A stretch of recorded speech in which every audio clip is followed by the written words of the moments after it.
দর্শক আসসালামু আলাইকুম।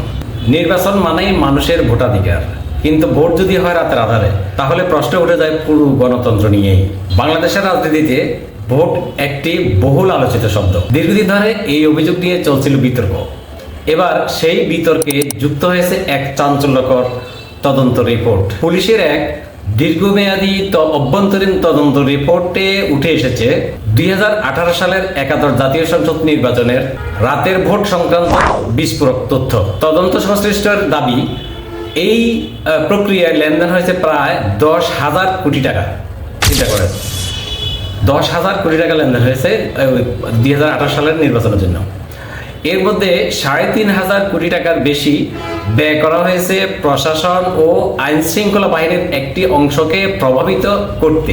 আজকে যমুনা টেলিভিশনের একটি সংবাদ পরিক্রমা দেখলাম যে এই বিস্ফোরক তথ্যের যুগান্তরের রিপোর্টগুলো আমি আপনাদেরকে সামান্য একটু করে দেখাবো, দেখুন।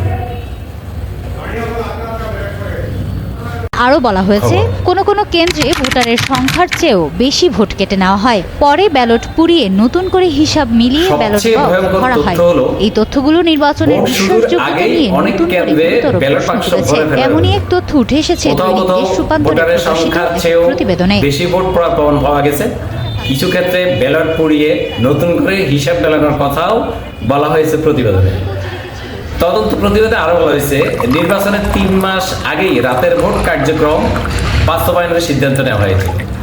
এই পরিকল্পনা আসে সর্বোচ্চ পর্যায় থেকে। এই অভিযোগগুলো যদি সত্যি হয় তাহলে প্রশ্ন শুধু একটি, প্রশ্ন ব্যবস্থার। বিশেষজ্ঞদের মতে নিরপেক্ষ তদন্ত ও জবাবদিহি ছাড়া বিশ্বাসযোগ্য নির্বাচন সম্ভব নয়। রাতের ভোট বিতর্ক তাই বাংলাদেশের রাজনীতিতে দীর্ঘদিন আলোচিত থাকবে। তদন্ত প্রতিবেদনে বলা হয়েছে, 2018 সালের নির্বাচনের রাতের বেলায় ভোট সম্পন্ন করতে প্রায় 10,000 কোটি টাকা লেনদেন হয়। এরাই শেখ রেহানা, সালমান এফ রহমান, আনিসুল হক, তারিক আহমেদ সিদ্দিকী সহ কয়েকজনকে। তারা দেশ ও বিদেশে থাকা প্রতিষ্ঠান। তদন্ত রিপোর্টে আরো বলা হয়েছে, এই অর্থ পৌঁছে দিতে ব্যবহৃত হওয়া অত্যন্ত সুসংগঠিত ও নিখুঁত একটি চেইন। বাকি অর্থ বিভিন্ন খাতে ব্যয় দেখানোর পর উদ্বৃত্ত অংশ আত্মসাৎ করেন ক্ষমতাসীন দলের কয়েকজন প্রভাবশালী মন্ত্রী ও ব্যক্তি এবং একদম ঊর্ধ্বতন কর্তৃপক্ষের ঘনিষ্ঠ মহল। এসব তথ্য নতুন করে নির্বাচন বিতর্কে উস্কে দিয়েছে।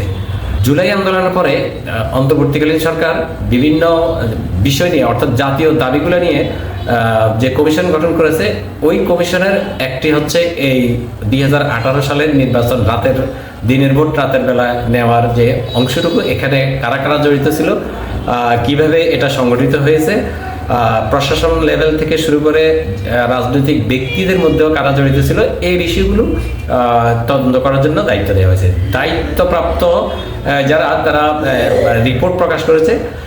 দৈনিক পত্রিকাগুলো তো আসছে, যুগান্তর পত্রিকাও নিউজটা আসছে এবং দৈনিক যমুনা টেলিভিশনের নিউজও এই সংবাদটি প্রকাশিত হয়েছে যে এই কি ভয়ঙ্কর তথ্য নির্বাচন নিয়ে।